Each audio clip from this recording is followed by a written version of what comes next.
What's up, Leafs fans? Welcome back to Leafs Digest. What an interesting game to be breaking down. The Calgary Flames come off of a back-to-back. They played last night against Vegas, and they blow them out 6-0. Jacob Markstrom, whatever you want to call him, he gets in net again tonight after having played last night, which was not expected. It was supposed to be the Darth Vader in net tonight for the Flames, and Markstrom ends up getting the start. The Leafs coming off a whole bunch of rest. They had traveled into Calgary prior to, so they would have been there. They would have been ready. Wayne Simmonds doesn't travel with the team. He doesn't play tonight because of the birth of his second child, so congratulations to him for that. And then they end up putting Muzzin back into the lineup because he's able to go. He feels healthy. They roll with 7 defensemen. And then early on in the game, in the first period, Ondrej Kase gets hit by Nikita Zadorov, ends up leaving the game. Leafs go down to 10 forwards, 7 defensemen on a night where you definitely could have used that 12 forward.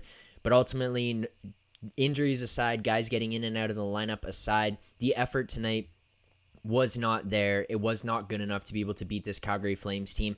And man, that's a good hockey team on the other end. We lose 5-2. We go to 30-11-3 on the season. But man, I think when you're coming into another team's barn and they're going into a back-to-back situation, there just has to be more out of your team. It's obviously the NHL. They bring it every single night, and teams like that are going to be ready. But it just wasn't good enough tonight. Yeah, definitely wasn't good enough, but I do give the Leafs some credit. They went in there, they outshot Calgary. At times it did look like we were outworking them, but I mean, you end up running thin a little bit on your forwards, and you ran into a wagon of a team. You said it there yourself, beating Vegas 6-0. I mean, these guys are rolling. And Markstrom especially, you saw that he just came off of a shutout, and it showed tonight.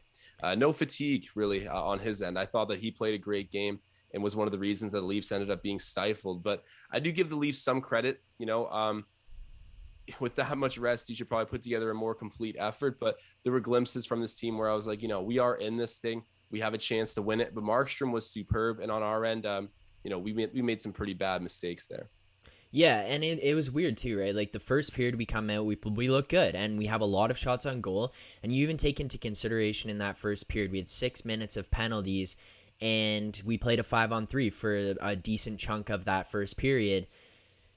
And the penalty kill looked amazing, and you're still creating chances. The penalty kill is getting shots on goal. We significantly outshot them in the first. We had 30 shots on goal by halfway through the second period, and it just wasn't enough. It was unfortunate, too, because you roll into the second period. You get a goal earlier on. Sandin scores his second of the season, so congratulations to him. That's just a great goal for him to be able to score, to get a little bit of confidence up and be a guy. He is an offensive guy. He's a guy who can consistently contribute to the offense when things get rolling, and it just hasn't paid off for him for goals. And to see the puck go in the back of the net has to be a good feeling there. But then Calgary immediately comes down and scores a goal, and then right off of the goal, a penalty, you go on the penalty kill, and 32 seconds later it's in the back of your net again. Now you're down 2-1. And then at that point, Calgary just started to run away with it. And it's just like, you can't allow that type of momentum swing, because that type of stuff happens in the playoffs. And you can't even break it down to, there was fans in the stands and Calgary had home advantage. They were chanting, "Go Leafs, go." There was Soup chants when he was saving the puck. There's no excuse of this was a road game, blah, blah, blah. That's out the window. You just can't allow that type of response from Calgary where they come down and score too quick, and then you have nothing to respond with after the fact. Yeah, Calgary was definitely the more inspired team tonight, and to attribute it to the crowd, I mean, that can only go so far, right? They're on the second night of a back-to-back. You had a leg up in some manner versus this team tonight, and you looked like you did in the first period. It definitely showed that you had some extra legs. But as you're saying, after that midway point through the second period, opportunities started to dry up for the Leafs, and they couldn't find answers. Of course, our guy Michael Bunting makes an impact in this game, scoring a really nice goal. But I mean, the way Markstrom was playing tonight, you had to score a goal that goes post in to get him, and that's exactly what Bunting did. He stifled us tonight. I think that's something that might fly under the radar a little bit. Probably not, because he's coming off a shutout, but this guy was a huge anchor for Calgary getting through probably the first half of the game, I'd say. And then being the good team that they are, they were able to capitalize on when the Leafs went down a man. And I mean, here we are at the end of a loss in regulation, which is something you never want to deal with. But hey, Calgary is a very good team, as we're saying.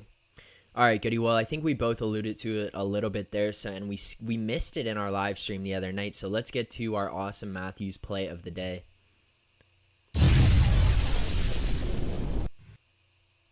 All right. Well, I'm going to let you take the reins on this one and start it off.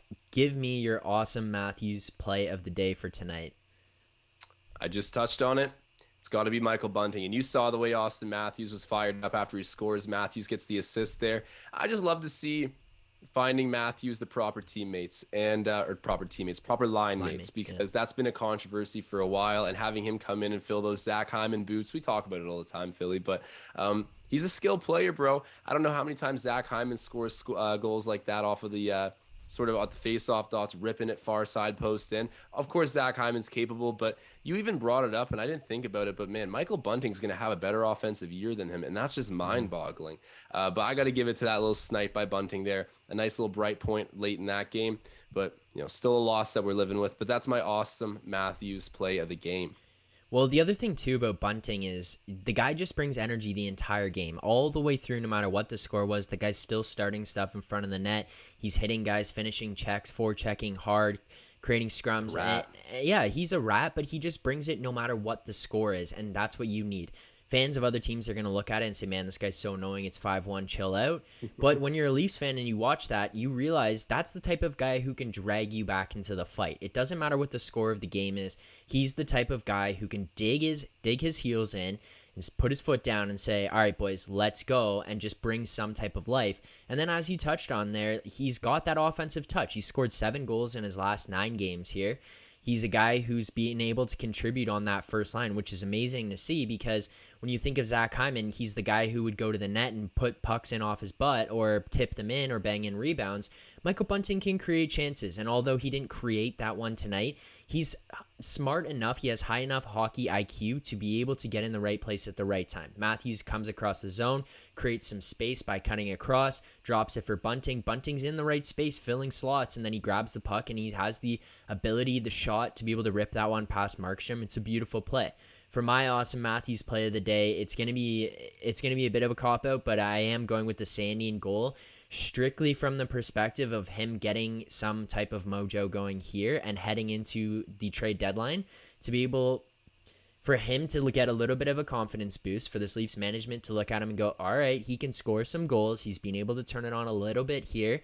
He's able to contribute to the offense. I think it's just a feel-good thing. Yeah, we lost 5-2, and it sucks, but you walk away from that going, all right, we have some depth guys here who can score goals. We have defensemen who are contributing to the offense, which did not happen last year. The defense were not a part of it at all. And now he's Sandin, a young guy, is able to step up, have some confidence, see the puck go in the back of the net. I think that's a good thing for him.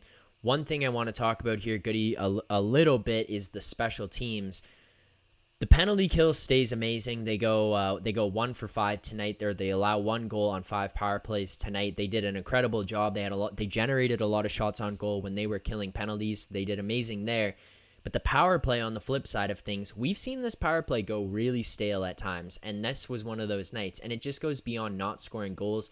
It's the actual lack of ability to enter the zone, to set up. And when you have guys that are as skilled as Matthews, Marner, Nylander, Tavares, Riley, that's not something that should be happening. Even if you're not going to score goals, just getting the zone and getting into the zone is step one. And when you're unable to accomplish that, it reflects poorly on the power play when that stuff starts to happen. No doubt. And I mean, that's why we end up here with a losing effort. Multiple reasons, but that definitely plays a key role. And I don't want to panic with the Leafs power play at all. You're definitely right to point it out in sort of like an isolated situation that tonight was not what you need from a zone entry standpoint. That's such a key part of the power play. We've had our days of ragging on Marner for losing the puck, trying to set up the power play consistently.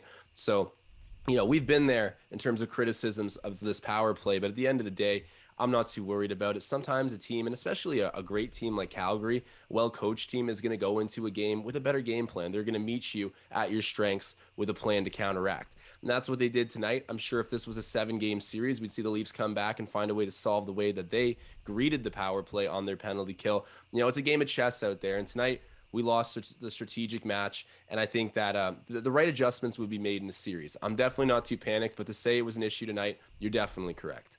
All right, and then let's get into one of the stories of tonight, and one thing that is going to be kind of looked upon as we move forward here, the hit on Ondrej Kase, whether or not he was deserving of a suspension, how the team reacted to that. One thing I got to say is Wayne Simmons was definitely sitting there at home just losing his marbles, wishing he was in the arena tonight or had his gear on to be able to have some type of response to that. We saw Riley immediately respond, and I loved that from him because that's not a guy you'd expect to be a fighter, a guy you'd expect to have that type of response. But for him to do that, I think it also goes a long way to showing the team like, hey, I'm going to stick up for guys too here. Let's take this thing to another level. And that's a full buy-in when you have a guy like Morgan Riley chasing Nikita Zadorov down the ice, who is a mountain of a man, may I add, chases him down the ice and goes after him and basically says, hey, you can't do that. But that aside, Goody, first takeaway from this, do you think that was a suspension or a suspension worthy type hit? You know what, Phil? I got to be honest, coming off the Raptors Digest live stream, that was a part of the game I didn't get to see, but I got to run to my phone after this and check out what the hit was like. I'm just, at this point, I'm very worried about Kase because this is a guy with an injured past, right? A lot of different concussions, and he doesn't play hesitant. He doesn't play like he's trying to keep himself safe. He puts himself out there, and it sounds like this wasn't really an issue of that being reckless per se. It's more, it's more maybe he just got sucker bombed, but I haven't seen the hit myself. I definitely will look this up and give you a more informed opinion. But if our guy's out, I hope there's some sort of suspension in hand. Yeah, it's one where I'll sit here and I'm not going to be over biased Leafs fan and say this needs to be a suspension. What I will say is that it's deserving of a look. This warrants a look from the league. Yes, did Kase turned around and was he prepared for the hit? No. Does not being prepared for the hit make it a problem for Zadorov to hit him? No. But where my problem comes with it is that the primary point of contact was the head. When you watch it from the quick angle from Kase's back, you can't necessarily tell. There's a side angle that gets shown, and it's pretty obvious that the primary point was his head. I don't necessarily think he was targeting the head. With that in mind, the NHL doesn't necessarily look at it as, were you targeting the head? The rule is, what was the primary point of contact? In this instant, it was the head. And the other part of this is that when you watch it in slow-mo, which I know doesn't do it justice because the game happens at full speed, but Zadorov is a huge guy. And had he stayed down how he was entering the hit and he had that connection, I think I walk away from this going, man, Kase, get your head up. But when you watch it in the slow-mo, you can see his body rise up through the hit. And when he rises up and meets head as primary point of contact, I think at minimum this is deserving of a look. I think the NHL Department of Player Safety has to look at this and consider a suspension moving forward. And the other thing is Zadorov is a player who has had some sort of past of doing different dirty things, and now not necessarily this exact hit, but he's got a little bit of a reputation of being a bully out there. So it's set in itself might push another look from the league, but hopefully Kase is all right. No, that's exactly what I was going to say. Zadorov's huge, right? And he plays physical. So if you don't keep someone like that in check with, at least league hearings to discuss how the hit went, even if there's no suspension that comes from it, this is someone that you need to build a precedent case for, right? You need to build, I guess, a resume behind their name of, is this a dirty player? So in the future, if something like this happens, you can differentiate between something coincidental and something aggressive and reckless. And if this continues to happen, I mean, you look back at what happened tonight to Kase, you're probably going to classify it as aggressive and reckless. So it's definitely worth a hearing. I got to see the hit to actually give a full opinion on it. But Zadorov's also massive, right? I do sympathize with size mismatches a little bit. It sounds that's like why the way you're saying I understand is like, I'm like, I get it. He's a huge guy, but you also, he has to be aware of it. Definitely. I mean, if the point of contact is the head first, well, that right there is an issue. So I'm sure the league will take a look. Yeah, well, hopefully Kase is okay following that. It did look, he went off the ice immediately. He lost his Bucky on the hit, went straight off the ice.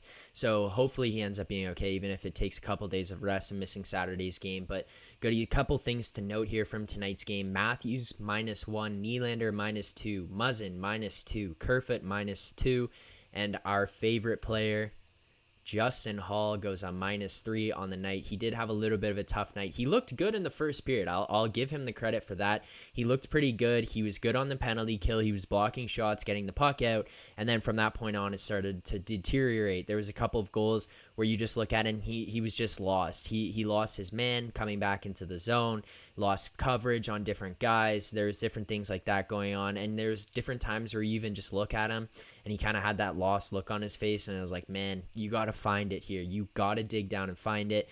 But overall, not a great night from anybody. The last thing I want to say here, Goody, is did you notice Travis Dermott getting shifts as a forward in the third period there? No, I am completely out of it. They had him playing up with the forwards because of the injury. Yeah, once we went down to 10 forwards in the third period, Travis Dermott got a couple of shifts at forward there going out there. It wasn't much. They were running mostly just the 10 remaining, but then later in the third period, they gave him a couple shots. It's not anything to note. I just thought it was kind of funny because we always talk about Sheldon Keefe throwing things in the blender. That is the ultimate throw in the blender. That is everything but the kitchen sink right there. Bro, there is no boundaries with what this man is willing to do in terms of putting his players in different situations. Like, Yeah. next thing you know, Dermott's going to be a net for a shift. Like, this is crazy. It's very unpredictable, but I think that's the whole goal he wants out of this. I'm not going to act like this was strategic, him putting him up on forward. I don't think that serves any purpose other than just getting out of the game healthy. Yeah. But that is hilarious that Dermott got his reps at forward tonight. I've always been a kind of Travis Dermott defendant. I'm realistic about his game, and let's just shut out the fact he played forward tonight. I'm not referencing that, but No. it is nice to see him just, trusted in the lineup, getting ice time, even if it's in some hilarious position. I like Travis Dermott. I think he has a lot to his game, but sometimes he tries to do too much. And when you look at the -3 on Hall's side of things tonight, it starts to be apparent why I tend to prefer Travis Dermott. But then again, a righty is a commodity on this team, and I think that's to this moment why we have the man in the lineup. I'm not going to rag on Hall. I do got to go and point out that Jake Muzzin needs to pick it up, though. I know he's kind of coming back in the lineup fresh now, but bro, he already had to pull a little bit of weight for Hall's, I guess you could say, inexperience, lack of genuine hockey skill. But at this point, it's like, there's nights where you can't even tell who's worse sometimes. And I can't believe that I'm saying that. Jake Muzzin needs to figure it out desperately. And I have faith he will. I'm not going to sit here all pessimistic and act like it's a done deal. He's a vet. He's been there. I think the playoffs will bring the best out of him. But he needs to get up to speed and quick. All right, last thing we'll get to here is our grades of the game. All right, Goody. You know what time it is. Let's get on our the analytics glasses and break this one down. It's going to be a bit of a harsh review, so I hope you're prepared. Team offense, I'm going to give it a 3. The thing with the offense tonight is you generate 48 shots. Markstrom makes 46 saves. I can't necessarily give the excuse of, you got goalied, because sometimes you just got to fight through those ones. But Markstrom played incredible, and the thing is where I go with like the 3, and I'm almost hesitant. Honestly, you know what? I'm gonna bump it to a 3.5. That was such a cop out. I'm gonna give it a 3.5. But it's just like you generate a lot of chances. 48 shots is kind of hard to argue with, and you played against an incredible goalie. What I will say is that some of those, there was a lot of different opportunities where it was like, it's just a blank shot on net. And what I mean by blank shot on net is a guy's just putting it on net for the sake of putting it on net, which doesn't always hurt. It's often actually usually a good thing, but tonight it felt like a lot of times where it was like a defenseman just firing a shot from a non-threat position or a forward firing it from a non-threatening position. So I'm going to go 3.5. You generate a lot of chances. You still score 2 goals, but you weren't able to compete with them putting up 5 tonight. I'm going to go with defense, a 2. The team defense just broke down a whole ton tonight. I mean, you look at the first goal, you look at, I believe it was the third goal, where it's off of a complete face-off breakdown, and then just even like the 5th goal, Rasmus Anderson walking in like that. It's just goals where you'd like to have back. Campbell would like to have back some of those he'd let in, but it was also the defense putting them in positions to have high danger scoring chances. I go with the goaltending was a 3. Campbell, there was a couple that he'd want back. He had 21 saves on 26 shots and 808 save percentage. That's not good enough. You're rested, you're healthy, you didn't play on Monday night. You roll into this one, you got to be better tonight and help the team out. I go power play a 0. We go 0 for 3 on the night, and we were not generating chances. I mean, it was just not entering the zone, not being able to set up, not being able to get anything going. 0 there. Penalty kill, I'm going to give it a 4 out of 5. You allow 1 goal on 5. It kind of just ties in a little bit there, but the penalty kill played great. They generated some chances. They did allow a goal against. I mean, you even kill off a 5 on 3. I might even bump that one up to a 4.5. But my ultimate grade of this one is going to be a D. You roll in there healthy. Calgary's coming off a back-to-back. You're fresh. You're rested. You were in the night before, and you put up a stinker like this, losing 5-2. It's tough, and you didn't physically match what Calgary brought. I mean, you're not the type of team to go out there and bang bodies and fight all the time, but you don't have to do that. Sometimes you just got to stand up for yourself, and even that was lacking tonight. I'm going with the D-. You just need to come better prepared, especially against a team coming off a back-to-back. You just got to bring it right away and sustain that pressure throughout the entire game, and they didn't really do so tonight. Well, the numbers are not in their favor. The analytics have spoken. A D-. That's a tough grade. I'm not too far off, but I am a whole grade up at a C-. I just saw some positive things, and I don't think we got goalied either, but Markstrom played great. And I know there was some hollow shots that happened that game. It is what it is, but I respect that Calgary is a really good opponent. I mean, we've taken it to good opponents recently as well. Look what we did to Carolina. I know we can hang with these teams. Yeah. It's just a matter of tonight. I think they had the better game plan, and we were a little bit. I'm not going to blame absences at all because they're not like significant enough to shift a game that drastically, but that's another thing that played into it. I don't know. To me, C- feels a little bit more natural here. I was happy with some of the things I saw. Sandin and Bunting score. That just makes me happy. Maybe Yeah. I'm a little jaded here, but I gotta say that makes me happy. So I'm gonna go with that. And Jack Campbell's looking a little human these days, which is a little bit concerning as well. But for all the aforementioned reasons, I can't give this game a good mark at all. So C- is where I'm residing for this. Well, there you have it, guys. There's our breakdown of this game. The Toronto Maple Leafs fall 5-2 to the Calgary Flames. Move to 30-11-3 on the season. Michael Bunting scores a goal tonight. He goes 7 goals in his last 9 games. Rasmus Sandin gets a goal, his second of the season. That's got to feel good for him. We did see a situation where Morgan Rielly goes out there and sticks up for Ondrej Kase, chasing down Nikita Zadorov. I mean, even Kampf, Mikheyev, Bunting, those guys were all scrapping away at the end there, just sticking in it, giving it their all, even late into the third period. So good on them for doing so. But it definitely hurts not having Wayne Simmons in the lineup, and it hurts having Kasha go out while he's in. Going from 11 forwards and 70 to 10 forwards and 70 is just an uncomfortable lineup situation for the coaching staff, but they did kind of set themselves up for this to be the case, moving in there 1 forward short. Unfortunate situation goes down, but Jack Campbell did not play great as well, and Jacob, dude, I should have checked it before I came on here. Markstrom has an incredible game, making 46 saves on 48 shots. Incredible night from him, and the Calgary Flames are a legitimate team. Leafs fans, we will see you guys after the next game Saturday night, I believe, against the Vancouver Canucks.